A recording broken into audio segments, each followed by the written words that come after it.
ప్రభు మీతో ఉండుగాక.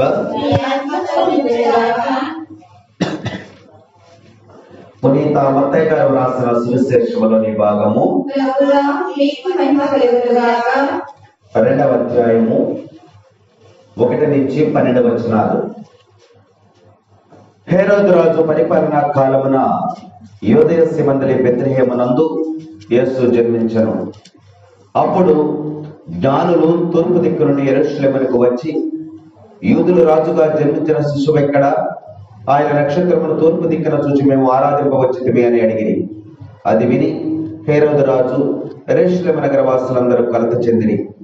అంతటా రాజు ప్రజల ప్రధానర్చకులను ధర్మశాస్త్ర బోధకులను సమావేశపరిచి, క్రీస్తు ఎచ్చట జన్మించును అని ప్రశ్నించారు. యూదయ సీమనందలి బెత్లెహేమునందని వారు సమాధానమిచ్చిరి. యూదయ సీమనందలి బెత్లెహేమా, నీవు యూదయ పాలకులో ఎంత మాత్రము అల్పమైన దానవు కావు. ఎలయనా నా ఇశ్రాయేలు ప్రజలను పాలించు నాయకుడు నీలో నుండి వచ్చును అని ప్రవక్త వ్రాసి ఉండెను. అంతటా హేరోదు జ్ఞానులను రహస్యముగా పిలిచి నక్షత్రము కనిపించిన సమయమును వారి నుండి జాగ్రత్తగా తెలుసుకునేను. పిమ్మటతడు వారిని బెత్లెహేమునకు పంపుచు, మీరు వెళ్లి జాగ్రత్తగా శిశువు జాడను కనుగొని నాకు తెలియజేయడు, నేను వెళ్లి అతన్ని ఆరాధింతును అనేను. రాజు మాటలను ఆలకించిన జ్ఞానులు వెళ్లిపోయారు. ఇదిగో తూర్పు దిక్కున వారు ముందు నడిచిన నక్షత్రం మరలా కనిపించి వారికి మార్గదర్శనై ఆ శిశువున్న స్థలం పైకి వచ్చి నిలిచారు. వారు నక్షత్రమును చూచినప్పుడు ఎంతో ఆనందించిరి. అంతటా వారు ఆ గృహమున ప్రవేశించి తల్లి మరియమ్మతోనున్న బిడ్డను చూచి సాష్టాంగపడి ఆరాధించిరి. పిదప తమ సంచులు విప్పి ఆ శిశువునకు బంగారము, సాంబ్రాణి, పరిమళ ద్రవ్యాన్ని కానుకలుగా సమర్పించిరి. హేరోదు చెంతకు పోరాదని స్వప్నమున వారిని హెచ్చరింపగా వారు మరొక మార్గం తమ దేశమునకు తిరిగిపోయిరి. ఇది క్రీస్తు సువిశేషము. Praise the lord, praise the lord. తండ్రి వందనం, తండ్రి స్తోత్రం, యేసువా వందనం, యేసువా స్తోత్రం, బాలయేసువా వందనం, బాలయేసువా స్తోత్రం, బాలయేసువా ఆరాధన, బాలయేసువా స్తుతి. Praise the lord, praise the lord, praise the lord. ప్రభునందు ప్రియ సహోదరి సహోదరులారా, ఈ యొక్క ఆదివారము, పోయిన ఆదివారము మేము ధ్యానం చేస్తాం. మనం మొన్న 1వ తారీఖున ఏం ధ్యానం చేసాం మర్చిపోయాం. క్రిస్మస్ పండుగ రోజున ఏం ధ్యానం చేసాం? యేసు పుట్టుకల గురించి ధ్యానం చేసాం. 1వ తారీఖున, జనవరి 1వ తారీఖున ఏం ధ్యానం చేసాం? ఏంటి మరియ తల్లి మహోత్సవం అంటే ఏంటి? ఏంటి ఆ పండుగ రోజు? యేసు నామకరణ. 8 దినములు గడిచిన తర్వాత దేవుడు సూచించినటువంటి యేసు అనేటువంటి పేరును పెట్టినటువంటి పండుగను మనం కొనియాడాం. ఈ యొక్క ఆదివారం సువిశేష పట్టణాలు 3 రాజుల పండుగను మనం కొనియాడుతూ ఉన్నాం. ఏంటమ్మా పండుగ?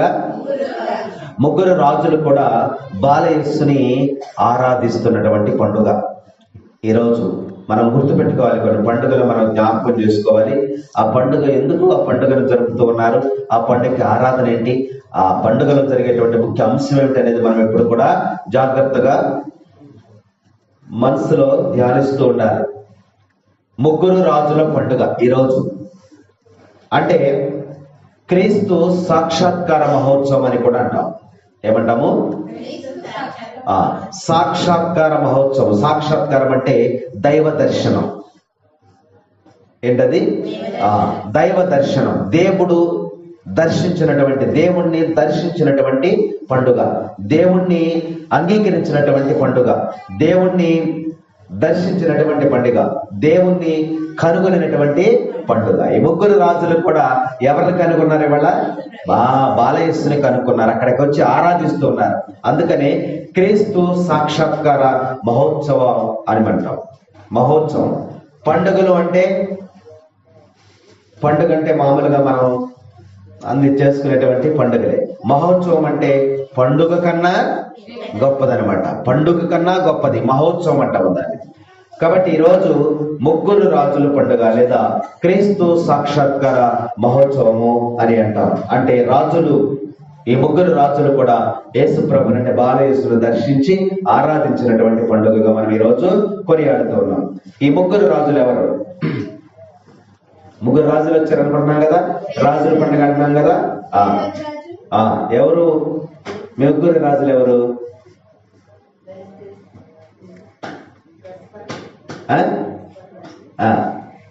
చెప్పండి. కస్పర్ రాజు, మిల్కియార్ రాజు, బల్తజార్. ముగ్గురు. వీళ్ళ ముగ్గురు కూడా రాజులు. కస్పర్ గారు తార్చన్ దేశానికి అధిపతిగా ఉన్నాడు, రాజు ఆ దేశానికి అధిపతి. మిల్కియార్ గారు అరబ్ దేశాలకి అధిపతి. బల్తజార్ గారు షాబా దేశానికి అధిపతులు. ఒక రాజ్యానికి అధిపతులుగా ఉన్నారు వాళ్ళు, ఒక రాజ్యానికి. వాడి ముగ్గురు రాజులు కూడా ఈరోజు బాలయేసుని దర్శించి ఆరాధించి కానుకలు సమర్పించినటువంటి పండుగను మనం ఈరోజు కొనియాడుతూ ఉన్నాం. సువిశేషంలో మొదటి వచనం చూద్దాం. హేరోదు రాజు పరిపాలనా కాలంలో బెత్లెహేమునందు యేసు జన్మించాడు. యేసు ప్రభు ఎక్కడ పుట్టాడమ్మా? బెత్లెహేమునందు పుట్టాడు. ఆ టైంలో యేసు ప్రభు పుట్టినటువంటి సమయంలో ఆ రాజ్యాన్ని ఎవరు పరిపాలిస్తున్నారు? హేరోదు రాజు పరిపాలన. హేరోదు రాజు పరిపాలన చేసేటువంటి కాలంలో బెత్లెహేములో యేసు ప్రభు పుట్టాడు. తర్వాత అప్పుడు జ్ఞానులు తూర్పు నుండి యెరూషలేమునకు వచ్చి, యూదులు రాజుగా జన్మించినటువంటి శిశువు ఎక్కడ? ఆయన నక్షత్రమును తూర్పున చూసి మేము ఆరాధింపవచ్చుతమే. Praise the lord, praise the Lord, hallelujah, hallelujah. Yesu పుట్టాడని అక్కడికి వెళ్ళాలని ఎవరు చెప్పారు వీళ్ళకి? చుక్క. ఎవరు చెప్పారు? నక్షత్రం చెప్పిందని ఇక్కడ వాక్యంలో స్పష్టంగా తెలియజేయబడతా ఉంది. ఆకాశములో ఒక నక్షత్రమును చూసి మేము ఆరాధింప వచ్చితిమి. మరి ఈ నక్షత్రము అందరికీ కనపడలేదా?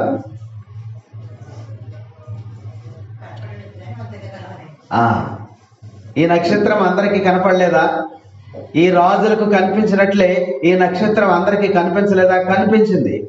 కానీ ఎవరు కూడా కానీ వీళ్ళ ముగ్గురే ఆ నక్షత్రమును చూసి ప్రభువుని ఆరాధించడానికి వచ్చినట్లు వాక్యం మనకి తెలియజేస్తా ఉంది. గంట కొట్టాము, వినపడింది. అందరికీ వినపడింది, అందరికీ వినపడుతుంది. కానీ కొంతమంది మాత్రమే విని వస్తారు. మైక్లో అనౌన్స్ చేస్తూ ఉన్నాం, అందరికీ వినపడుతుంది, అందరికీ వినపడుతుంది. కానీ కొంతమంది మాత్రమే వస్తారు. అలాగే ఆకాశంలో నక్షత్రం వచ్చింది. ఆకాశంలో నక్షత్రం వస్తే అందరికీ కనబడుతుంది. చూశారు, అందరూ చూశారు. మనకెందుకులే, ఎవరలా పోతే మనకెందుకులే అని వదిలేశారు. కానీ ముగ్గురు రాజులు ఏం చేశారు? ఆ నక్షత్రాన్ని చూశారు. ఏంటి ఇది? వింత అయినటువంటి నక్షత్రం. ఆకాశంలో ఒక్క నక్షత్రమే ఉందా? చాలా నక్షత్రాలు ఉన్నాయి. మరి అన్ని నక్షత్రాల కన్నా ఈ నక్షత్రము ప్రకాశవంతముగా ఉంటుంది, వెలుగును కలిగి ఉంది. అప్పుడు వీళ్ళు ఆలోచించారు, ఇదేంటి ఆకాశంలో కోట్ల కొలది నక్షత్రాలు ఉన్నాయి, ఉన్నప్పటికీ కూడా ఈ నక్షత్రము చాలా వెలుగును చూపిస్తూ ఉంది, కాబట్టి ఇదేదో వింతైనటువంటి నక్షత్రము అని చెప్పి వెంటనే ఒక మీటింగ్ చేశారు.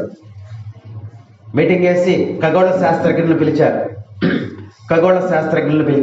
అంటే అంతరిక్ష పరిశోధనలు చేసేటువంటి వారు పిలిచి, ఏంటి ఆకాశంలో ఈరోజు ఒక విచిత్రమైనటువంటి వింతైనటువంటి నక్షత్రం వచ్చింది, ఏంటి దీని విషయం ఏంటంటే వాళ్ళు ఆ శాస్త్రాలను పరిశోధన చేసి ఒక విషయాన్ని చెప్పారు. ఏమి చెప్పారు? ఒక గొప్ప వ్యక్తి పుట్టాడు, ఒక రక్షకుడు పుట్టాడు, అందుకనే ఈ నక్షత్రము ఆకాశంలో వెలిసింది అని చెప్పినప్పుడు ఎవరా వ్యక్తి, ఎవరా గొప్ప వ్యక్తి, ఎవరా రక్షకుడు, మనం కనుక్కుందామని చెప్పేసి అప్పుడు వారు బయలుదేరడం ప్రారంభమైందనమాట. ఎక్కడి నుంచి వచ్చారు వారు? తూర్పు దేశము నుండి యెరూషలేమునకు ప్రయాణం, తూర్పు దిక్కు నుండి యెరూషలేమునకు బయలుదేరారు. ఎందుకంటే సంఖ్యాకాండంలో ఒకసారి చూద్దాం. సంఖ్యాకాండము 24వ అధ్యాయము 17వ వచనం ఒకసారి చదవండి. నేను భవిష్యత్తుని పారచూచి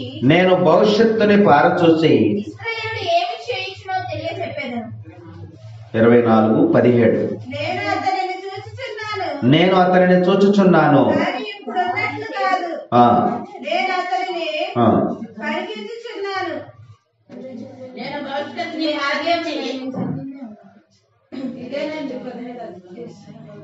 ఇరవై 24వ అధ్యాయము 17వ వచనం. ఒక నక్షత్రము ఉదయించెను, రాజు దండము బయలువెడలెను, అది మోయాబీల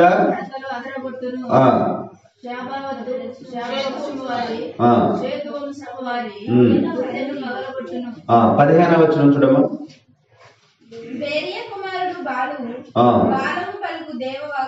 బాలాము పలికేటువంటి బిలాము పలికేటువంటి అదేలే బాలామేలే. ఎవరికి ఇష్టం వచ్చినట్టు మాట్లాడబాకండి, చెప్తాను, మాట్లాడబాకండి. మీకు తెలుసు, బైబిల్ అంతా తెలుసు అని నాకు తెలుసు. మీరు మాట్లాడబాకండి మధ్యలో డిస్టర్బెన్స్. ఏనండి, బాలామన్నా బిలామన్నా ఒకటే.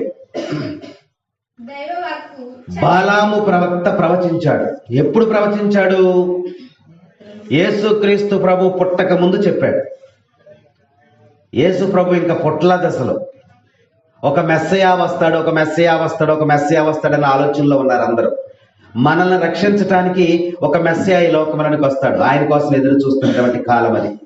అప్పుడు బిలాం అన్నాడు, ఏమన్నాడంటే, మనకు ఒక రక్షకుడు ఉదయిస్తాడు, ఒక కన్య గర్భము ధరించి కుమారుని కంటది, అతనికి యేసు అని పేరు పెడతారు. ఆ బాలుడు పుట్టినప్పుడు ఆకాశములో ఒక నక్షత్రము వస్తది అని చెప్పి యేసుక్రీస్తు ప్రభు పుట్టక ముందే బిలాము ప్రవక్త ప్రవచించాడు. ప్రవచనం అంటే దేవుడు ప్రవక్తల ద్వారా ప్రవచనాలు పలికించాడు పూర్వవేదములో. అంటే దేవుని యొక్క రాకను సిద్ధపరిచినటువంటి స్థితి అది. కాబట్టి ఈ బిలాము ప్రవక్త ప్రవచించిన దానిని ఈ రాజులు నమ్మారు, ప్రజలు అనేక మంది విశ్వసిస్తున్నారు. యేసు ప్రభు రక్షకుడు పుస్తేనంట ఆకాశంలో ఒక నక్షత్రం అంతదంట ఒక ప్రవక్త చెప్పాడని. ఇప్పుడు వీళ్ళకి అది గుర్తొచ్చింది. యేసు ప్రభు పుట్టగానే ఆకాశంలో ఏమొచ్చింది? నక్షత్రం వచ్చింది. ఇప్పుడు బిలాము ప్రవక్త ఎప్పుడో ప్రవచించినటువంటి ఆ యొక్క ప్రవచనము ఈ రాజులకు గుర్తొచ్చింది. ఆనాడు బిలాము ప్రవక్త ప్రవచించాడు కదా, ఒక నక్షత్రం వస్తాడు కదా, కాబట్టి నక్షత్రం వచ్చింది కాబట్టి ఆ రక్షకుడు ఎక్కడో పుట్టాడు అనేటువంటి ఆలోచన ఇక్కడ ఈ రాజుల ముగ్గురికి ఇక్కడ వచ్చినట్లు మనము కనుగొంటూ ఉన్నాం. ఇప్పుడు వాక్యాలు మనం చూస్తే ఈ ముగ్గురు రాజులని కూడా నడిపించింది ఎవరు? మత్తయి శుభవార్త 2వ అధ్యాయము 2వ వచనం. ఈరోజు సువిశేషమే. యూదుల రాజుగా జన్మించిన శిశువు ఎక్కడ? ఆయన నక్షత్రమును తూర్పున చూచి మేము ఆరది. దేన్ని బట్టి వచ్చారు వాళ్ళు? నక్షత్రాన్ని చూసి. వాళ్ళని నడిపించింది ఎవరు? నక్షత్రమే నడిపించింది అనమాట. అంటే వాళ్ళకి మార్గదర్శకులై నడిపించినటువంటిది నక్షత్రం అని ఇక్కడ వాక్యం మనకి హెచ్చరిక చేస్తా ఉంది. ఈ నక్షత్రము ఎలా ఉంటుందంటే ప్రకాశవంతముగా ఉంటుంది. ఈ నక్షత్రం ఎలా ఉందమ్మా? దానికి ఉన్నటువంటి లక్షణాలు. ఈ నక్షత్రం అనేది ప్రకాశవంతముగా ఉన్నది. గొర్రెల కాపురం చూసినట్లయితే 2వ అధ్యాయం 10వ వచనంలో చదవండి. మత్తయి శుభవార్త 2వ అధ్యాయం 10వ వచనంలో చూసినట్లయితే, వారు నక్షత్రమును చూసినప్పుడు ఎంతో ఆనందించిరి. ఈ నక్షత్రం యొక్క లక్షణం ఏంటంటే, ఈ నక్షత్రాన్ని ఎవరైతే చూస్తారో వారు ఆనందిస్తారు. ఈ నక్షత్రము సంతోషానికి గుర్తుగా ఉంది. అంటే యేసు ప్రభువుని ఎవరైతే యేసు ప్రభు దగ్గరికి ఎవరైతే వస్తారో వారు ఆనందిస్తారు, వారు సంతోషిస్తారు. గొర్రెల కాపులు అంటున్నారు, మేము ఆ నక్షత్రమును చూడగానే ఎంతో ఆనందించితిమి. ఆ నక్షత్రము వెలుగును కలిగినటువంటి నక్షత్రము. ఆ నక్షత్రము మార్గదర్శకమై ఉన్నది, నడిపించేదిగా ఉన్నది. కాబట్టి నిన్ను నడిపించేది, రాజులను నడిపించినది అది ఆ యొక్క నక్షత్రం అని ఇక్కడ వాక్యం మనకి తెలియజేస్తా ఉంది. ఇంకా చూసినట్లయితే 9వ వచనంలో చదువు. రాజు మాటలను ఆలకించి ఆ జ్ఞానులు వెళ్ళిపోయింది. అదిగో తూర్పు దిక్కున ఆయన ముందు నడిచినటువంటి నక్షత్రము మరలా కనిపించి వారికి మార్గదర్శి అయి శిష్యువు ఉన్న స్థలము పైకి వచ్చి నిలిచెను. ఇక్కడ వాక్యంలో చూసినట్లయితే ఈ నక్షత్రము నడుచుకుంటున్నాడు, అది పైన ఆకాశంలో నడుచుకుంటా వస్తుంది. దాన్ని చూసి వీరు మార్గంలో ప్రయాణం చేస్తూ ఉన్నారు. సుమారు ఎంత దూరం ప్రయాణం చేసి ఉంటారమ్మా?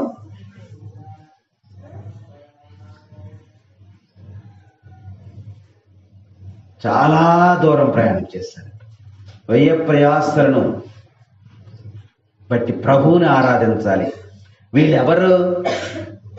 వీళ్ళ ముగ్గురు రాజులు, దేశాన్ని పరిపాలించేటువంటి రాజులు తన సమస్తాన్ని కూడా విడిచిపెట్టి చిన్న బాలయేసుని ఆరాధించడానికి రాజ్యాన్ని వదిలేశారు. రాజ్యాన్ని కూడా వదిలేసి ప్రభువుని ఆరాధించడానికి వచ్చేసారు. మనం ఒక గంట ఇంటిని వదలలేము. ఒక గంట 7 గంటల నుంచి ఆరాధన అంటే కనీసం ఇప్పుడు 9 అయినా ఇంతవరకు మనము రాలేకపోతున్నాం, ఇంటిని వదలలేకపోతున్నాం. వాళ్ళు రాజ్యాలని వదిలేసి నక్షత్రమును చూసి ఎలా వెళ్ళాలి, ఎక్కడుంది ఈ ఊరు, యేసుప్రభు ఎక్కడ పుట్టారు ఏమీ తెలియదు వాళ్ళకి. కానీ వారికి మార్గదర్శకుడై ఎక్కడికి వచ్చి ఆగిందమ్మది? యేసు ప్రభు పుట్టినటువంటి పశువుల పాక మీదకి వచ్చి ఆగిపోయింది. అంటే రాజులకు మార్గదర్శి అయి ఉన్నదని ఇక్కడ వాక్యం మనకి తెలియజేస్తా ఉంది. కాబట్టి రాజులకి వెలుగును చూపించినది, మార్గాన్ని చూపించినది, సంతోషాన్ని ఇచ్చింది, గమ్యాన్ని చేర్చింది. మానవ జీవితంలో కూడా ఇదే, ఈ నక్షత్రమే. ముగ్గురు రాజులకి జీవితాల్లో కనిపించినటువంటి నక్షత్రం వలె మన జీవితంలో కూడా కొన్ని నక్షత్రాలు కనపడతా ఉంటాయి. బాహ్య నక్షత్రాలు ఉంటాయి, అంతర్గత నక్షత్రాలు ఉంటాయి. బాహ్య నక్షత్రాలంటే కంటికి మనకు బయటికి కనిపించేటువంటివి. అంతర్గత నక్షత్రాలంటే అవి మన కంటికి కనబడు ఆత్మీయమైనటువంటి నక్షత్రాలని వాక్యం మనకి రోజు బోధిస్తూ ఉంది. కాబట్టి మన జీవితంలో కూడా పునీత అగస్టిన్ వారిని మనం ఒకసారి జ్ఞాపకం చేసుకుందాం. అగస్టిన్ వారు, ఆయన ఒకరోజు చెట్టు కింద కూర్చుని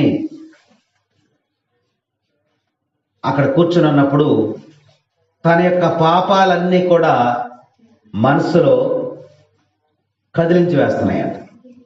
తన జీవితంలో తను చేసినటువంటి పాపాలు అవన్నీ కూడా మనస్సుని బాగా కదిలిస్తున్నాయంట. పాపాలని కూడా తలంచుకున్నాడు. నేను ఈ విధముగా జీవిస్తూ ఉన్నాను, నేను ఈ విధముగా నడుస్తూ ఉన్నాను, నా ప్రవర్తన ఎలా ఉంది, నా ఆలోచనలు ఎలా ఉన్నాయి అని తన పాపాలను ఇప్పుడు జ్ఞాపకం చేసుకుంటూ కన్నీరు మున్నూరిగా బాగా దుఃఖిస్తున్నాడు. ఆ సమయంలో ఆకాశం నుండి ఒక స్వరము వినపడింది. అకస్మాత్తుగా ఒక స్వరము వినపడి ఏమన్నాడంట, తీసుకొని చదువుము అని వినపడిందంట. ఏమని వినపడింది? తీసుకొని చదువుము అనే మాట ఆకాశం నుంచి వినపడిందంట. వెంటనే తన ఇంటికి వెళ్ళి పరిశుద్ధ గ్రంథాన్ని ఇలా తీసాడంట. తీసి చదవడం మొదలు పెట్టాడంట. ఇలా పేజీ తీయగానే రోమీలకు రాసిన లేఖ 13వ అధ్యాయము 12వ వచనం.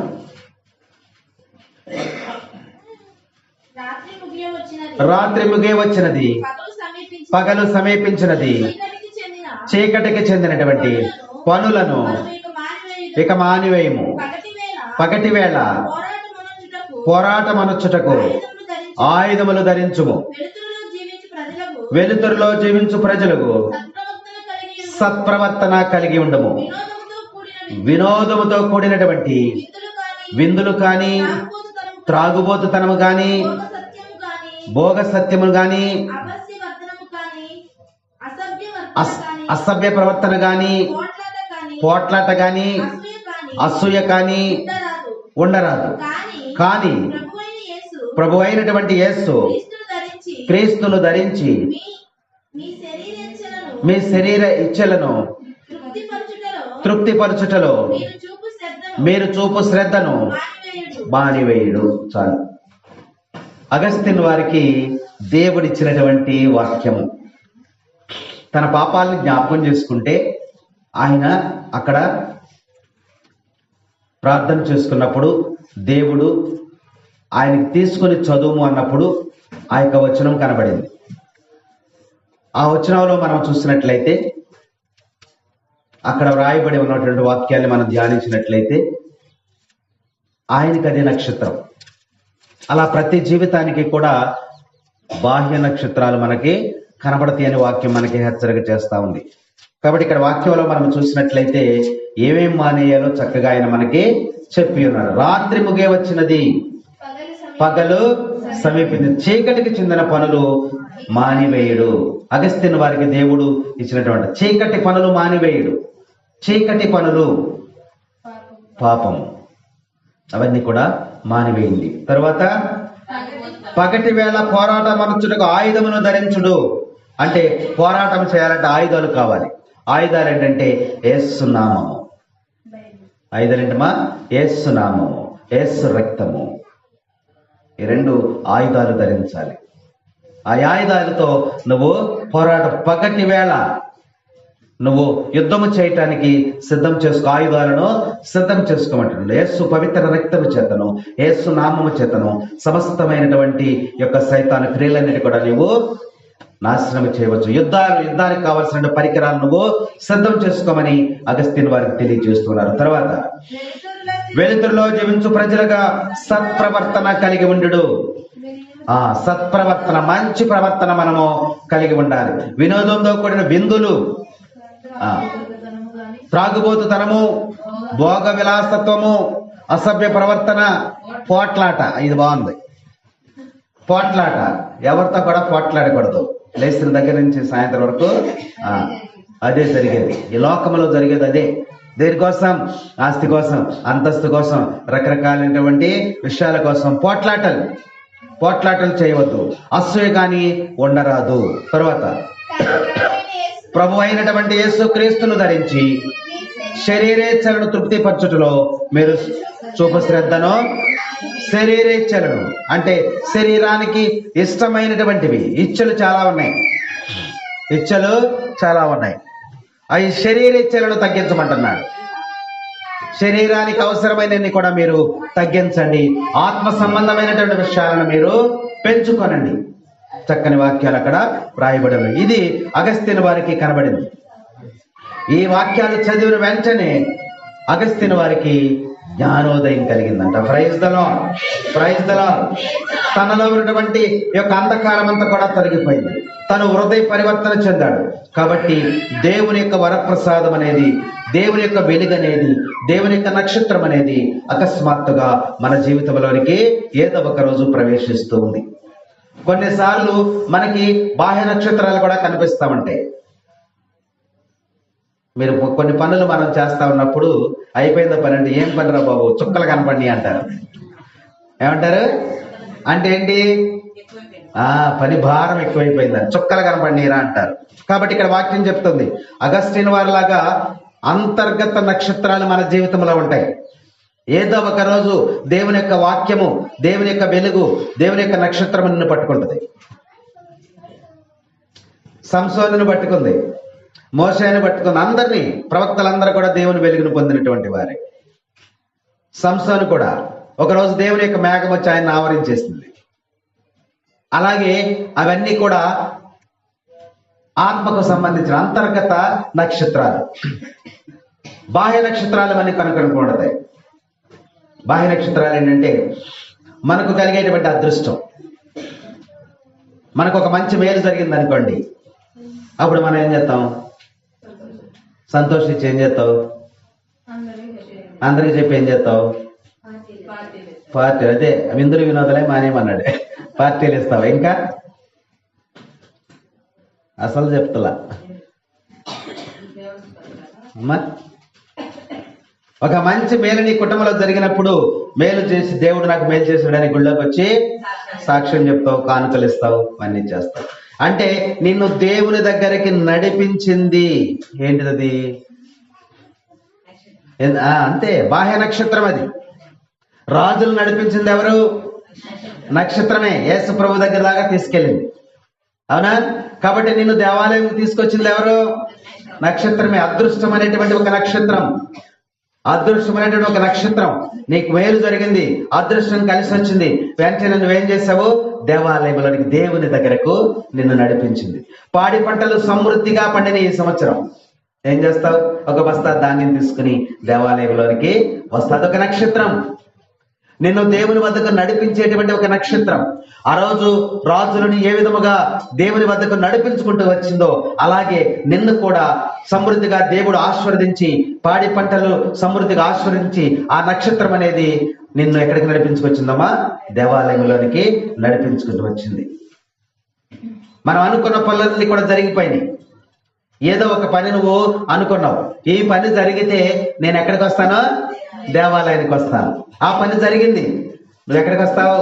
అంటే దేవుని వద్దకు నిన్ను నడిపించేది బాహ్య నక్షత్రాలు. కొన్ని ఇలాంటి నక్షత్రాలు మనల్ని దేవుని వద్దకు నడిపిస్తే ప్రతి జీవితంలో కూడా జరుగుతాయి. ఆ రోజు రాజులను ఏ విధముగా నక్షత్రం నడిపించిందో అలాగే మనల్ని కూడా దేవుడు కొన్ని నక్షత్రాల ద్వారా మనల్ని దేవాలయానికి నడిపిస్తూ ఉంటాడు. ఇంకా మనం చూస్తే ఇంకే నక్షత్రాలు ఉంటాయి. అనారోగ్యంతో ఉన్నటువంటి వాడు స్వస్థత పొందాడు అనుకోండి, ఏం చేస్తాడు? దేవాలయంలోకి వస్తాడు. బిడ్డలకు మంచి చదువులు, సీట్లు అవన్నీ వచ్చినాయి అనుకోండి, ఎక్కడికి వస్తాడు? దేవాలయంలోకి వస్తాడు. బిడ్డలకు మంచి వివాహాలు, సంబంధాలు కుదిరినాయి అనుకోండి, ఎక్కడికి వస్తాడు? దేవాలయం. ఇలాంటివన్నీ కూడా మనకు నక్షత్రాలే, దేవుని వద్దకు నడిపించేటువంటి నక్షత్రాలు అని మనం ఈ రోజు పట్టణాల ద్వారా జ్ఞాపకం చేసుకోవాలి. ఇవన్నీ మనల్ని దేవుని దగ్గరికి నడిపిస్తూ ఉన్నాయి. అవే కాకుండా జీవితాన్ని దేవుని వద్దకు నడిపించే నక్షత్రాలు కొన్ని ఉన్నాయి మనకి. ఎలా ఉన్నాయంటే, దురదృష్టాలు, బాధలు, కష్టాలు వచ్చినప్పుడు మనం ఏం చేస్తామమ్మా? చేస్తాం, దేవుని వద్దకు వస్తాం. ఒక కష్టం వచ్చినా, ఒక బాధ వచ్చినా, ఏదైనా ఇబ్బంది వచ్చినా మనం చేసే పని ఏంటి? దేవాలయంలోనికి వచ్చి ప్రార్థన చేసుకుంటాం. అయ్యా, నాకు ఈ కష్టం వచ్చింది, తొలగించు, నాకు ఇది కావాలి, సహాయం చేయి అని నువ్వు అక్కడ మొక్కుబడి చేసుకుంటావు, దేవాలయానికి కూడా వస్తావు. అంటే నేను దేవుని వద్దకు రప్పించేటువంటి బాహ్య నక్షత్రాలు ఏంటంటే కష్టాలు, బాధలు, ఇవి కూడా ఉన్నాయి. అవి కూడా నీకు దేవుడు చూపించిన నక్షత్రమే నువ్వు ధ్యానించాలి తప్ప, ఇదిగో నాకు ఈ బాధ వచ్చింది, కష్టం వచ్చింది కాబట్టి నేను దేవుని వద్దకు రాననకూడదు. హబక్కు రాసినటువంటి గ్రంథం ఉంది. హబక్కు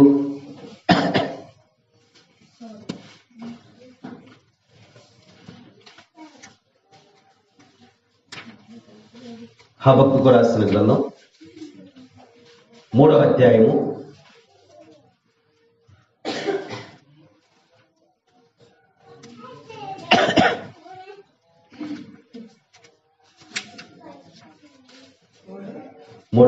17వ వచనం.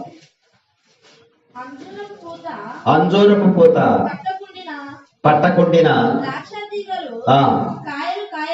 కాయలు కాయకుండిన, ఒలీవ పంట నాశనమైన, పొలము పండకపోయినా, గొర్రెల గుంపులన్నీ చచ్చిన, కొట్టములోని పశువులు నాశనమైన, నేను ప్రభువునందు.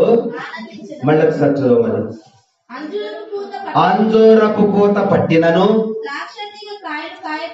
ద్రాక్ష తీగ కాయలు కాయకపోయినా, ఒలీవ పంట నాశనమైన, పొలము పంటలు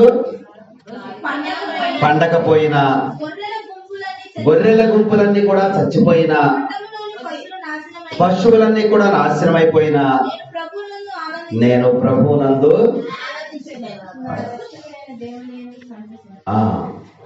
హబక్కు అంటున్నాడు, నా అంజూరపు తోట పండినా, పూత పూసినా నేను ఆనందంగా ఉంటాను, దేవుని స్తుతిస్తాను.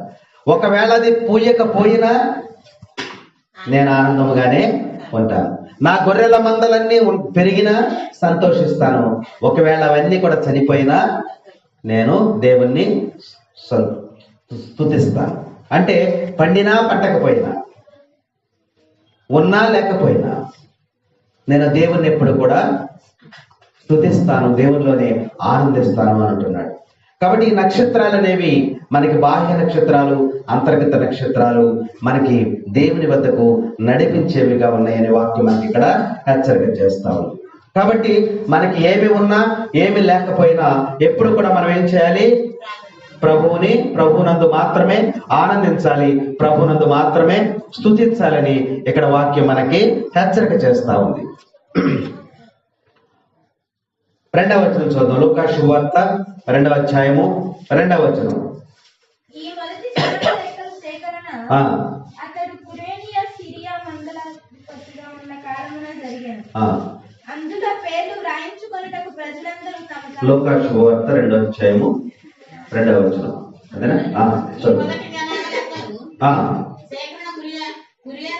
మండలాధిపతిగా ఉన్న కాలమున జరిగెను.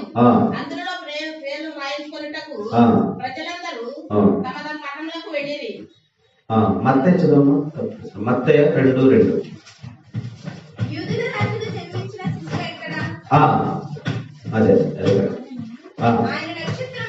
ఆయన నక్షత్రముల తూర్పును చూసి మేము ఆరాధింప praise the lord, praise the lord, praise the lord, praise the Lord, ఆరాధింపవచ్చితిమి. ఆరాధన ఆరాధన పడతారా? వచ్చుగా ముందు. ఆరాధన ఆరాధన ఆరాధన. మౌనంగా ఉన్నారంటే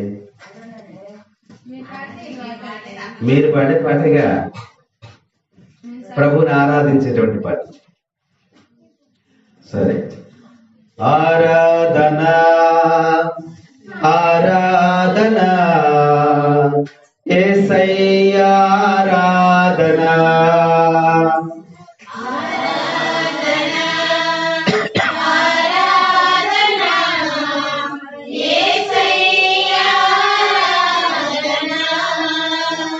ఆరాధన ఆరాధన యేసయ్యా ఆరాధన.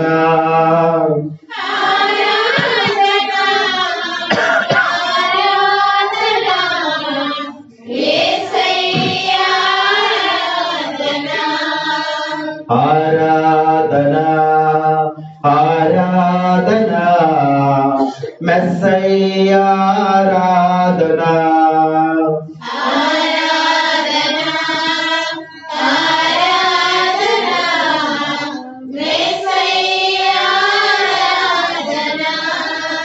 ఆరాధన ఆరాధన మెస్సయ్యా ఆరాధన.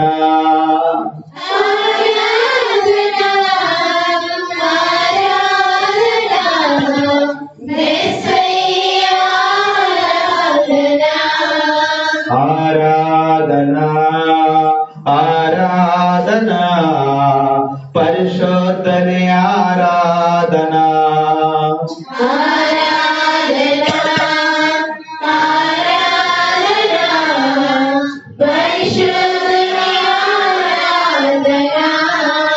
ఆరాధన ఆరాధన పరిశుద్ధని ఆరాధన.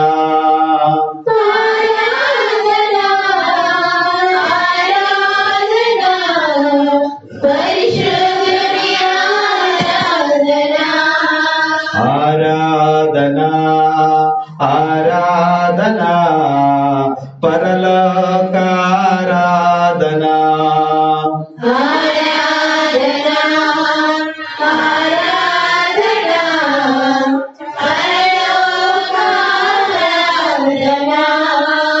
ఆరాధన ఆరాధన పరలోక ఆరాధన.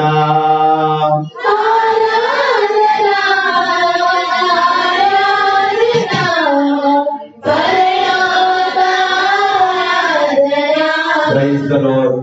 Praise the lord.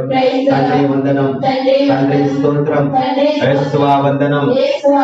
Praise the lord, praise the lord. మేము యేసుని బాలయేసుని ఆరాధింపవచ్చుమని వాళ్ళు చెప్పారు. ఈ రాజులు ఎవరంటే యోదయేతరులు, అన్యులు. యేసుక్రీస్తు ప్రభు జన్మించింది ఎవరి కోసమో? యూదుల కోసం. వారెవరో రాలా. ఈ రాజులు యోదయేతరులు అంటే అన్య మతస్థులు దేవుని గురించి తెలుసుకుని ఆరాధించడానికి వచ్చారు. దూర ప్రాంతం నుండి దైవ కుమారుణ్ణి ఆరాధించటానికి యొక్క వచ్చామని చెప్పి అక్కడ చెబుతూ ఉన్నారు. అంటే బాలయేసుని యూదులందరూ కూడా తిరస్కరించారు. క్రైస్తవులు అన్నటువంటి వారు తిరస్కరించారు. ఎవరి కోసమైతే యేసు ఉద్భవించాడో వారందరూ కూడా తిరస్కరించారు. ఆయన అంగీకరించలేదు, నిరాకరించారు. కానీ అన్య మతస్థులైనటువంటి ఈ ముగ్గురు రాజులు కూడా యొక్క ప్రభువుని బాలయేసుని ఆరాధించడానికి వచ్చారని ఇక్కడ వాక్యము మనకు తెలియజేస్తా ఉంది.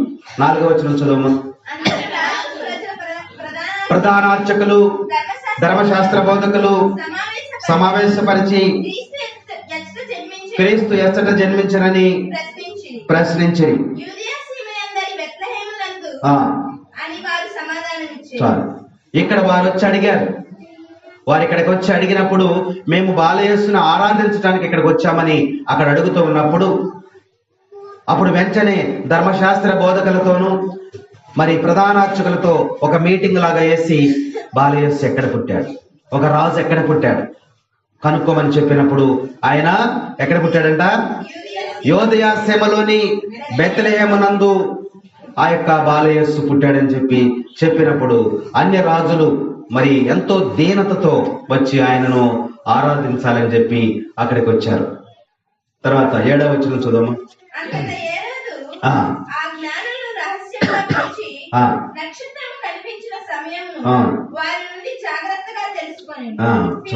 ఇక్కడ ఏం చేస్తాడో తెలుసా? 7వ వచనం చూస్తే ఈ ముగ్గురు జ్ఞానులు కూడా ఎవరి దగ్గరికి వచ్చారు? హేరోదు రాజు దగ్గరికి వచ్చారు. హేరోదు రాజు దగ్గరికి వచ్చి ఎందుకు వచ్చారు అక్కడికి? బహుశా లోక రక్షకుడు రాజు ఎక్కడ పుట్టుంటాడు? రాజభవంతిలో పుట్టుంటాడని వచ్చి ఉంటారు. రాజు గారు ఎక్కడ పుడతాడమ్మా? రాజు ఎక్కడ పుడతాడు? రాజభవంతిలోనే పుడతాడు. అవునా? రాజు భవంతిలోనే కదా రాజు ఉండేది. కాబట్టి రాజభవంతిలో ఈ రాజు పుట్టొచ్చని హేరోదు రాజు దగ్గరికి వచ్చారు. వచ్చినప్పుడు ఏం చెప్తున్నాడు? ఆయన అడుగుతున్నాడు నక్షత్రము వచ్చినటువంటి సమయం జాగ్రత్తగా అడిగి తెలుసుకున్నాడు హేరోదు రాజు. తర్వాత మీరు వెళ్ళి 8వ వచనం మీరు వెళ్ళి జాగ్రత్తగా శిశువును కనుగొని నాకు తెలియచేయము, నేను వెళ్ళి ఆరాధింతును. హేరోదు రాజు ఏమన్నాడమ్మా? ఇప్పటి వరకు మాకు కూడా తెలియదు, మా రాజ్యంలో పుట్టినప్పటికి కూడా మేము తెలుసుకోలేకపోయాం. అంటే తిరస్కరించారు, వారు అంగీకరించలేదు. కాబట్టి వేరే దేశాల్లో ఎక్కడో ఉన్నటువంటి వారు అన్య మతస్థులు తెలుసుకుని ఇక్కడికి వచ్చారు. రాజు పుట్టాడు, ఈ రాజు పెరిగి పెద్దవాడైతే ఏమవుతుంది? నా రాజ్యము పోద్ది. కాబట్టి ఏం చేయాలి? శిశువుని చంపేయాలి. దురాలోచనతో ఎవరున్నారు? హేరోదు రాజు ఉన్నాడు. అందుకనే ఏం చెప్తున్నాడు అక్కడ? ఆ మాట ఏం చెప్తున్నాడు? మీరు వెళ్ళి జాగ్రత్తగా శిశువుని కనుగొనండి, ఎక్కడ పుట్టాడో కనుక్కోనండి, వెంటనే నాకు తెలియచేయండి, నేను కూడా వచ్చి ఆరాధిస్తాననేటువంటి విషయాన్ని హేరోదు రాజు వారికి తెలియజేస్తూ ఉన్నాడు. అంటే హేరోదు రాజు కూడా బాలయేసుని తిరస్కరించినటువంటి వారిలో ఉన్నాడు. కపట ఆలోచనతో ఉన్నాడు. ఎందుకంటే వారు బహు జ్ఞానము కలిగినటువంటి వారే ఉన్నారు. ముగ్గురు జ్ఞానులు కూడా వచ్చినటువంటి వారు బహు జ్ఞానము, రాజులు జ్ఞానము కలిగినటువంటి వారు. కాబట్టి వెంటనే 9వ వచనంలో ఏం చెప్తుందమ్మా? రాజు మాటలను ఆలకించి ఆ జ్ఞానులు తిరిగి వెళ్ళిపోయారు.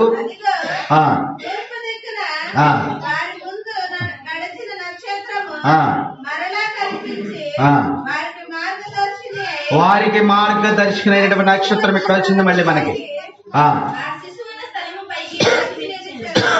చాలు. హేరోదు రాజు దగ్గరికి ఎప్పుడైతే అక్కడికి వచ్చారో ఆకాశంలో నక్షత్రం అయిపోయిందమ్మా, అదృశ్యం అయిపోయింది, కనబడలా. లేదు, నక్షత్రం లేదు.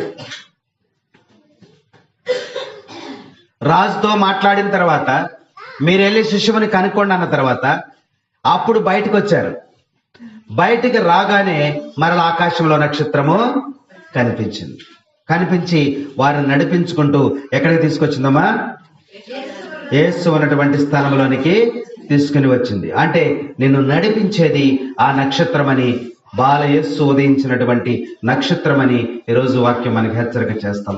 దేవుని వద్దకు నడిపించేటువంటి నక్షత్రాలని నువ్వు జ్ఞాపకపరచుకోవాలి. ప్రతి ఆదివారము ఆరాధన జరుగుతుంది కాబట్టి ప్రతి దైవ కార్యాలు ఎక్కడైతే జరుగుతున్నాయో వాటన్నిటికీ కూడా నిన్ను నడిపించగలిగేది ఈ బాహ్య నక్షత్రాలు దేవుని వద్దకు నిన్ను చేరుస్తూ ఉంటాయని చెప్తూ ఉన్నారు. కాబట్టి నక్షత్రమును చూసిన వెంటనే రాజు దగ్గరికి వెళ్ళేటప్పుడు నక్షత్రం కనబడలేదు. అయ్యో, నక్షత్రం కనబడలేదు కదా, ఇక్కడే రాజుగారి దగ్గరే పుట్టుంటాళ్ళే అనుకున్నారు. నక్షత్రం కనపడలేదు, ఎలా తెలుసు అనుకున్నారు. కానీ రాజు దగ్గర నుంచి మాట్లాడి బయటకు వచ్చిన తర్వాత మళ్ళా నక్షత్రము వచ్చింది. ఆ నక్షత్రం చూసి వారు ఎంతగానో సంతోషించారు, ఆనందించారు. ఆ నక్షత్రాన్ని చూసి మనల్ని నడిపించేటువంటిది నక్షత్రం వాక్యం మనకి హెచ్చరిక చేస్తా ఉంది. 11వ వచనం, అంతటా వారు ఆ గృహమున ప్రవేశించి తల్లి మరియమ్మతోనూ బిడ్డను చూచి సాష్టాంగపడి ఆరాధించిరి. Praise the lord, praise the Lord. ఏం చేస్తారంట? సాష్టాంగపడి వారు ఆరాధించారు. అంటే వారి యొక్క ఆరాధన ఎలాంటిదో మనం ఒకసారి జ్ఞాపకం చేసుకోవాలి. తల్లి మరియమ్మతో ఉన్న బిడ్డను చూసి ఆ బాలయేసుని వాళ్ళు ఆరాధించారు. ఎలా ఆరాధించారు? సాష్టాంగపడి ఆరాధించారు. ఎందుకు వారు సాష్టాంగపడ్డారు? బాలయేసును చూడగానే వారు సంతోషించారు. రాజ్యములో లేనటువంటి ఆనందాన్ని వాళ్ళు పొందారు. పరిపాలనలో లేనటువంటి ఆనందాన్ని వాళ్ళు పొందారు. వారి దగ్గర ఉన్నటువంటి సిరి సంపదల్లో లేని ఆనందాన్ని వారు పొందారు. వారి దగ్గర ఉన్నటువంటి అధికారంలో లేని ఆనందాన్ని వారు పొందారు. అందుకనే వాళ్ళు వెంటనే సాష్టాంగపడి ప్రభువుని ఆరాధించారు. మరి మన పరిస్థితి ఏంటి? మనం దేన్ని చూసుకుని సాష్టాంగపడలేకపోతూ ఉన్నాం. రాజులు సైతము ప్రభువుని సాష్టాంగపడి ఆరాధిస్తూ ఉంటే మరి మన స్థితి ఏంటని ఒకసారి మనము జ్ఞాపకం చేసుకోవాలి. అజ్ఞానం నుండి మనసును మార్చుకున్నటువంటి ముగ్గురు జ్ఞానులు. ఇప్పటి వరకు మనము అజ్ఞానంలో జీవిస్తూ ఉన్నాం. ఈ రాజ్యము, ఈ అధికారము, ఈ సిరి సంపదలు, ఈ వ్యవస్థ ఇదే అనుకున్నాం. కానీ బాలయేసును దర్శించిన తర్వాత మనము ఎంత అజ్ఞానంలో జీవిస్తున్నాం అనేది వారు తెలుసుకుని ఆ అజ్ఞానము నుండి మనసును మార్చుకొని సాష్టాంగపడి వారు ఆరాధించారు. ఎవరా రాజులు? ఆఖరణ వచ్చిన వాళ్ళు చెప్పండి. ఆ ముగ్గురు రాజులు ఎవరు? ముందు వచ్చిన వాళ్ళు వద్దు. ఎవరా ముగ్గురు రాజులు? ముందు వచ్చిన వాళ్ళు విన్నారు, ఆ తర్వాత వచ్చారు కానీ మీరు లేట్గా. చెప్పండి, మీరు చెప్పండి. ముగ్గురు రాజులు ఎవరు? మిల్కియార్ రాజు, బల్తాజర్ రాజు, లిలిమ చెప్పిందా? ముగ్గురు రాజులు. కస్పర్ రాజు గారు, మిల్కియార్ గారు, బల్తజార్. వీళ్ళ ముగ్గురు రాజులు కూడా వాళ్ళని కూడా అజ్ఞానము నుండి మనస్సును మార్చుకొని, అసలు మామూలుగానే జ్ఞానులు వాడు, జ్ఞానము కలిగినటువంటి వారు. ఏ జ్ఞానం ఉంది వాళ్ళకి? ఈలోక జ్ఞానం ఉంది. మనకు కూడా అదే ఈలోక జ్ఞానం ఉంది. అందుకని వారు అజ్ఞానము నుండి మనసును మార్చుకొని హృదయ పరివర్తన చెంది ప్రభువుని సాష్టాంగపడి ఆరాధించారు. దృఢమైనటువంటి విశ్వాసముతో ఆరాధించినటువంటి ముగ్గురు రాజులు వాళ్ళు. సమస్తాన్ని కూడా విడిచిపెట్టి ప్రభు దగ్గర సాష్టాంగపడి ఆరాధించినటువంటి రాజులు. ఎక్కడో దూరదేశం నుండి బహు ప్రయాసతో ప్రయాణము చేసి వచ్చి బాలయేసుని ఆరాధించినటువంటి ముగ్గురు రాజులు. భక్తి శ్రద్ధలతో వచ్చి ఆరాధించినటువంటి ముగ్గురు జ్ఞానులని వాక్యం మనకి తెలియజేస్తా ఉంది. తన సమస్తాన్ని కూడా విడిచిపెట్టి వచ్చేసారు. సమస్తాన్ని కూడా విడిచిపెట్టి వచ్చి ఆరాధించినటువంటి ముగ్గురు రాజులు. మనం ఎలా వెళ్ళాలి అని అనుకున్నప్పుడు నక్షత్రాన్ని ఆసరాగా తీసుకుని బయలుదేరి వచ్చినటువంటి రాజులని వాక్యం మనకి హెచ్చరిక చేస్తా ఉంది. హేరోదు రాజు దగ్గర ధైర్యంగా ప్రశ్నించినటువంటి ముగ్గురు రాజులు. లోక రక్షకుడైనటువంటి బాలయేసు ఎక్కడ పుట్టాడు అని చెప్పి ధైర్యముగా హేరోదు రాజు దగ్గర ప్రశ్నించి జవాబు పొందినటువంటి ఈ ముగ్గురు రాజులు ఇక్కడికి వచ్చి సాష్టాంగపడి బాలయేసుని ఆరాధిస్తూ ఉన్నారు. హేరోదు రాజు దగ్గర తన విశ్వాసాన్ని ప్రకటించారు. అయా, లోకరక్షకుడైనటువంటి యేసయ్య ఈ రాజ్యంలో పుట్టాడు, ఎక్కడ పుట్టాడో చెబితే మేము ఆయన ఆరాధించడానికి వచ్చామని చెప్పి ధైర్యం గారి విశ్వాసాన్ని హేరోదు దగ్గర ప్రకటించినటువంటి ముగ్గురు రాజులు అని చెప్పి వాక్యం మనకి హెచ్చరిక చేస్తూ ఉంది. అలాగే పశువుల పాకలో మరి రాజులైనటువంటి వీరు పశువుల పాకని దర్శించారు. రాజులు వెళ్తారా పశువుల పాకలకి? చెత్త కుండీల దగ్గరికి రాజులు వెళ్తారా? వాళ్ళు ఎక్కడ నడిస్తే అక్కడ అంతా కూడా శుభ్రం చేసేస్తా ఉంటారు. ఈరోజు ఒక రాజు ఇటు వస్తున్నాడంటే ఈ రోడ్లన్నీ కూడా శుభ్రము చేసేస్తాడు. కానీ వాళ్ళు దేశానికి అధిపతులయ్యుండి కూడా, రాజులయ్యుండి కూడా వారు ఏం చేస్తారంటే పశువుల పాకని దర్శించారు. వాళ్ళు అంటే తాను తగ్గించుకున్నారు.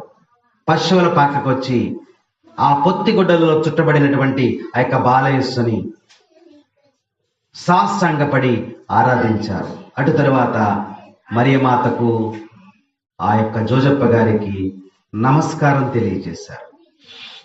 ఎందుకు నమస్కారం పెట్టారు? లోక రక్షకుడికి జన్మనిచ్చినటువంటి తల్లిదండ్రులు అని చెప్పి వారిని గౌరవించారు. రాజులయ్యుండి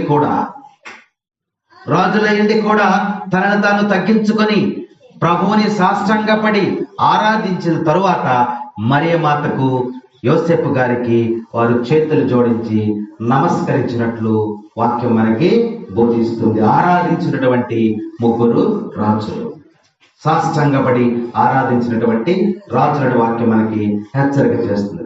వారు రాజులైనప్పటికీ కూడా శిష్యువునకు లోబడిపోయారు. శిష్యువు ఎంత ఉన్నాడమ్మా? 8 దినములు గడిచింది. 8 రోజులు. ఎన్ని రోజులు? చిన్న శిశువుకి వారు లోబడిపోయారంటే దాన్ని బట్టి అర్థం చేసుకోండి. మనం ఎంతటి వాళ్ళకైనా లోబడం. ఈయన 6 అంగుళాలు ఉంటే మనం 7 అంగుళాలు ఉంటాం. ఆయన 8 ఉంటే మనము 9 అంగుళాలు పెంచులో ఉంటాం. ఎప్పుడు కూడా తగ్గేదే లేదు. సమాజం కూడా అదే నేర్పుతుంది ఇప్పుడు పిల్లలకి, ఎక్కడ తగ్గేది లేదు. కానీ రాజులు ఏం చేశారు తెలుసా? చిన్న బాలయేసుకి 8 దినములు గడిచిన తర్వాత యేసు అని నామకరణ మహోత్సవం చేసిన చిన్న బాలయేసునికి వారు లోబడిపోయారు. సాష్టాంగపడి ఆయన యొక్క ఆరాధిస్తూ ఉన్నారు. ప్రవచనాలు చెప్పినాయి, ఆయన యొక్క పరిపాలనకు అంతమే ఉండదు అని ప్రవక్త తెలియజేశాడు. యెషయా ప్రవక్త ఆ వాక్యాన్ని విశ్వసించారు. వీళ్ళు ఆల్రెడీ పరిపాలన చేస్తున్నారు, అయినా సరే బాలయేసు యొక్క పరిపాలనకు వారు లోబడిపోయినట్టు వాక్యం మనకి ఇక్కడ తెలియజేస్తా ఉంది. ఏ కష్టానికి, ఏ ఆటంకానికి వెనుదీయకుండా వాళ్ళు ప్రయాణాన్ని కొనసాగించారు. విశ్వాసములు తన ప్రయాణంలో ఏ ఆటంకం వచ్చినా సరే దానిని వారు అధిగమించి ఆ యొక్క బాలయేసుని దర్శించుకోవడానికి వచ్చారు. వారి సంపద, వారి ఐశ్వర్యం, వారి అధికారం ఉన్నప్పటికీ కూడా మరి సింహాసనాన్ని వదిలేసి వచ్చి ఆ రాజవస్త్రాలు తీసివేసి ఆ యొక్క శిష్యువుని ఎదుట సాష్టాంగపడి ఆరాధించారని వాక్యం మనకి ఇక్కడ హెచ్చరిక చేస్తాము. ఆరాధించడమే కాకుండా వాళ్ళు ఏం చేస్తారమ్మా? 11వ వచనం చదువు. పిదప తమ సంచులను నింపి ఆ శిశువునకు బంగారము, సాంబ్రాణి, పరిమళ ద్రవ్యాలను కానుకలుగా సమర్పించింది. కానుకలు సమర్పించారు అంటే వాళ్ళు కానుకలు సమర్పించాలంటే వాళ్ళు ఏం చేస్తారు? ముందుగానే సిద్ధపడ్డారు. వాళ్ళు బయలుదేరేటప్పుడే ఆ యొక్క రక్షకుని మనం దర్శించుకున్నప్పుడు ఆయనకు కానుకలు మనం సమర్పించాలి అనేటువంటి ఆలోచన, సిద్ధపాటు వారికి ముందుగానే ఎక్కడ వచ్చింది. అందుకనే ఆ ప్రయాణంలో వచ్చేటప్పుడే వారు తెచ్చుకున్నారు. వాటిని బంగారం తెచ్చాడు ఒక రాజు ఏం తెచ్చాడు? సాంబ్రాణి తెచ్చాడు. ఒక రాజు ముగ్గురు 3 తీసుకుని వచ్చారు. అంటే సిద్ధపాటు కలిగినటువంటి రాజులని ఇక్కడ మనకి తెలియజేస్తా ఉంది. మరి మనలో సిద్ధపాటు ఉందా? ఆదివారం ప్రార్థన ఉందని ఎవరైనా చెప్పాలా? ఎవరన్నా బయలుదేరమని చెప్పాలా? నిన్న శనివారం, ఆదివారం 7 గంటలకల్లా ప్రార్థన ఉంటుంది అని ఎవరైనా చెప్పాలా? మరి సిద్ధపాటు కలిగి ఉండాలి. దేవుని వద్దకు వెళ్ళాలనేటువంటి ఒక సిద్ధపాటు నువ్వు కలిగి ఉండాలి. అప్పుడే నీకు ఆశీర్వాదం లభిస్తుంది. గంట అయ్యలేదు కదా, మైక్ పడలేదు కదా, ఇలాంటివన్నీ కూడా ఆటంకాలు, సాకులు. అందుకనే వాక్యం రాజుల ద్వారా మనకి ఈరోజు బోధిస్తూ ఉంది. వారు బయలుదేరేటప్పుడే అక్కడికి వెళ్ళిన తర్వాత దేవుని దగ్గరికి మనం ఒట్టి చేతులతో వెళ్ళకూడదు. ఫలమో, పండో, కానుకో ఏదో ఒకటి తీసుకుని వెళ్ళాలి. బైబిల్ గ్రంథంలో చక్కగా వ్రాయబడి ఉన్నది. వట్టి చేతులతో దేవుని వద్దకు ఎప్పుడు కూడా నువ్వు రాకూడదు. ఈసారి సందర్భం వచ్చినప్పుడు వాక్యాన్ని మనం ధ్యానిద్దాం. మనం ఎలా వస్తాం? చక్కగా చేతులు ఊపుకుంటా వచ్చేస్తాం. ఈ రాజులను బట్టి మనం నేర్చుకోవాల్సింది, దేవుని దగ్గరికి వెళ్ళేటప్పుడు నువ్వు కానుకలతో సిద్ధపడాలి. వారికి ఎవరు చెప్పారు? ఎవరు చెప్పలా. అక్కడ బంగారము, సాంబ్రాణి, పరిమళ ద్రవ్యము ముందుగానే సిద్ధము చేసుకుని దానిని మోసుకుంటూ దేవుని దగ్గరికి వారు బయలుదేరారు. రాజు కస్పర్ రాజు గారు ఆరాధించిన తర్వాత ఏం సమర్పించడమా? బంగారమును తీసుకెళ్లి ఆయన పాదముల చెంత పెట్టాడు. బంగారం ఎందుకు పెట్టాడు? మనకి బాగా విలువైంది ఏంటి? బంగారం. వెండి, బంగారము, ఇనుము ఇవన్నీ దగ్గర పెట్టామని ఏది తీసుకుంటాను? ఎందుకని? విలువైనదని మనం భావిస్తూ ఉన్నాం. బంగారం అనేది ఈ లోకంలో విలువైనటువంటి వస్తువుగా ఉంది. రాజుల దగ్గర ఏముంటది? బంగారం ఏముంటది కదా. కాబట్టి నేను ఇది విలువైనదిగా భావించాను. కాబట్టి నిన్ను దర్శించుకున్న తర్వాత దీనికి విలువ లేకుండా పోయింది. విలువ లేకుండా పోయింది. కాబట్టి నేను ఏదైతే విలువగలదని భావించానో దాన్ని తీసుకొచ్చి నీ పాదాల చెంత పెట్టేస్తున్నాను. Praise the lord, praise the lord. ధనము బాగా విలువైనది, మనకి ధనము బాగా విలువైనది. కానీ ఎప్పుడైతే ప్రభువును తెలుసుకున్నాడో ధనమును తీసి పక్కన పెట్టేస్తున్నాడు. గ్రంథంలో ఉన్నారు జక్కయ్య, చూసారా. కాబట్టి బంగారం అనేది బాగా విలువైనది. కాబట్టి అలాంటి విలువైనటువంటి దానిగా చూసినటువంటి నేను ప్రభువును చూసిన తర్వాత దీనికి ఏమాత్రం కూడా విలువ లేదని చెప్పి, అయ్యా నేను విలువ కలిగిందని అనుకున్న దానిని నీ పాదముల చెంత పెడుతున్నాన్ని కానుకగా అక్కడ పెట్టేశాడు. నువ్వే నాకు విలువైనటువంటి వ్యక్తి అని బాలయేసు దగ్గర సాష్టాంగపడి ఆరాధన చేస్తూ ఉన్నాడు. రెండవది ఏంటమ్మా? సాంబ్రాణి. సాంబ్రాణి మిల్కియార్ గారు సాంబ్రాణి తీసుకుని వచ్చాడు. సాంబ్రాణి దేనికి వాడతాం? చిన్నపిల్లలకి దూపం వేయటానికి. ఇంకా ఎందుకు వేస్తున్నావు చిన్నపిల్లలకి దూపం? జలుబు రాకుండా ఉండటానికి. ఇంకా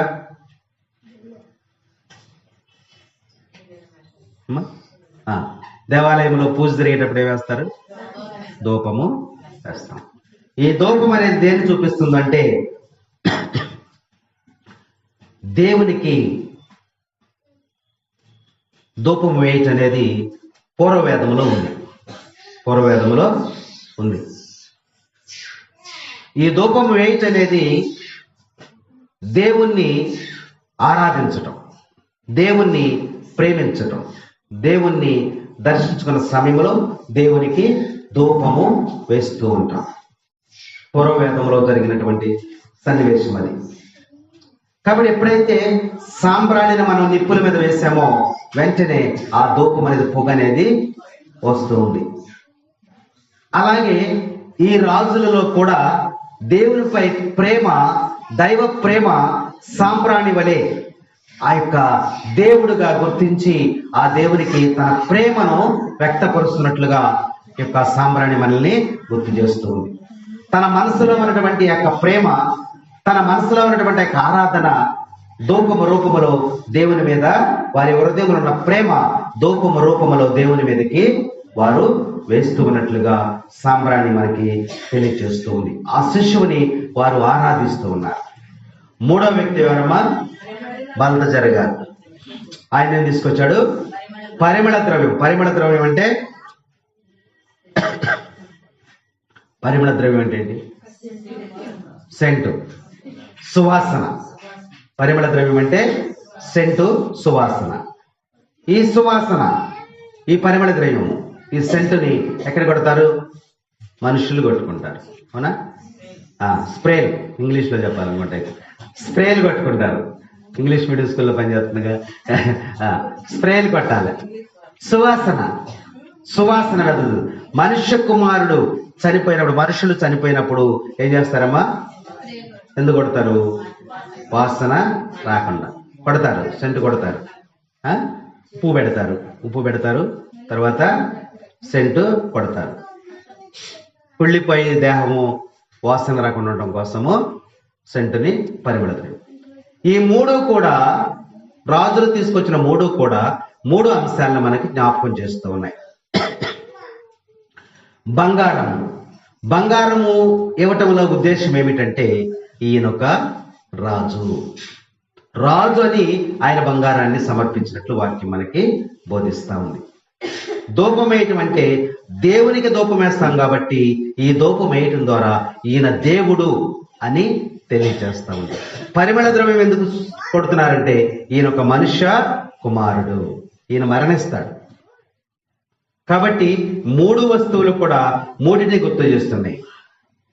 ఈ యొక్క బంగారము రాజనియు, సాంబ్రాణి దేవుడనియు, పరిమళ ద్రవ్యము మనుష్య కుమారుడనియు కూడా ఈ యొక్క వారి ఉద్దేశాన్ని తెలియజేస్తూ వారు అక్కడ కానుకలను వారికి సమర్పించారని వాక్యం మనకి హెచ్చరిక చేస్తాము. కాబట్టి సువిశేష విషయాలు మనం విన్నటువంటి అంశాన్ని బట్టి మనకి ఏం అర్థమవుతుందంటే దేవుడు అన్యులను ఆహ్వానించాడు. దేవుణ్ణి స్వీకరించినటువంటి వారు అన్యులు ముగ్గురు రాజులు కూడా స్వీకరించాడు. మానవులందరూ కూడా ఏక కుటుంబంగా ఉండాలని దేవుడు వీరందరూ కూడా ఐక్యపరచాలని యేసుక్రీస్తు ప్రభువు అన్యుల దగ్గర నుంచే ప్రారంభించాడు. అంటే యేసుక్రీస్తు ప్రభు కేవలము ఒక క్రైస్తవులకు మాత్రమే కాదు, యూదులకు మాత్రమే కాదు, సమస్త మానవాళికి కూడా దేవుణ్ణి ఉన్నానని ఈ ముగ్గురు రాజులు అన్య మతస్థుల ద్వారా ఆయన ప్రారంభించాడు. నేను అన్య మతస్థులకు కూడా నేను దర్శనమిస్తాను, దీవిస్తాను, ఆశీర్వదిస్తానని సకల మానవాళికి దేవుణ్ణి ఉన్నానని తెలియచేయటానికి దేవుడు ఈ అన్య మతస్థులను ఆహ్వానించి ఇదిగో బాలయేసుగా ఉన్నప్పుడే ఈ యొక్క ఆరాధన ప్రారంభమైందని వాక్యం మనకి హెచ్చరిక చేస్తూ ఉంది. దీనిని బట్టి ఈ యొక్క పండుగ యొక్క ఉద్దేశం ఏంటంటే యూదులకు మాత్రమే కాదు యేసయ్య, క్రైస్తవులకు మాత్రమే కాదు యేసయ్య, సమస్త మానవాళికి కూడా యేసయ్యని ఈ యొక్క ముగ్గురు రాజుల పండుగ ద్వారా దేవుడు మనకి తెలియచూస్తున్నాడు. అందుకనే దేవుడు కోరేది ఏంటంటే బలులు కాదు కానీ ఏం కోరుతున్నాడు? నీ హృదయాన్ని ఆయన ఎంతో ఇష్టపడుతున్నాడని వాక్యం మనకి హెచ్చరిక చేస్తాము. కాబట్టి దైవ ప్రేమ అనేటువంటి ఒక బంగారమును, సువర్ణమును మనం ఏర్పాటు చేసుకోవాలి. అలాగే భక్తి అనేటువంటి సాంబ్రాణిని మనం ఏర్పాటు చేసుకోవాలి. అలాగే శరీర నిగ్రహం అనేటువంటి సుగంధ ద్రవ్యాన్ని మనం ఏర్పాటు చేసుకోవాలి. ఈ ముగ్గురు రాజుల పండుగ మనకేం తెలియజేస్తుందంటే దైవ ప్రేమ అనేటువంటి బంగారమును మనం ఏర్పాటు చేసుకోవాలి. ఎప్పుడైతే దేవుని నువ్వు ప్రేమిస్తావో, ఆరాధిస్తావో బంగారములాగా, నిధిలాగా నువ్వు ఉంటావు, నిధిని సంపాదించుకున్నట్లే. అలాగే భక్తి అనేటువంటి ధూపాన్ని నువ్వు కలిగి ఉండాలి. ఎప్పుడు కూడా దేవుని ఎడల భక్తి భావం కలిగి ఉండాలి. అది నీకు ఎప్పుడు కూడా దేవునికి ధూపములాగా రగులుతూ ఉండాలి నీలో. మూడవది ఏంటంటే శరీర నిగ్రహాన్ని కలిగి ఉండాలి అనేటువంటి సుగంధ ద్రవ్యాలను మనము కలిగి ఉండాలని వాక్యం ఈరోజు మనకు హెచ్చరిక చేస్తూ ఉంది. కాబట్టి కస్పర్ రాజు గారు, మిల్కియార్ రాజు గారు, బల్తజర్ గారు, ఈ ముగ్గురు జ్ఞానులు కూడా బాలయేసు వద్దకు వచ్చి మరి వారు బాలయేసు దగ్గరికి వచ్చి ఆరాధించినట్లు మరి మనల్ని కూడా ఆ బాలయేసు దగ్గరికి నడిపించేటువంటి ఆ యొక్క దేవుని యొక్క కృప, దేవుని యొక్క నక్షత్రాలు మన జీవితాల్లో కనిపించాలని, అలా దేవుడు మనకు సహాయం చేయాలని ఈరోజు ప్రత్యేకంగా మనం ప్రార్థన చేసుకుందాం. దేవుడు మనల్ని ఆశ్రయించి దీవించును గాక. పిత, పుత్ర, పవిత్రాత్మ నామమున ఆమేన్.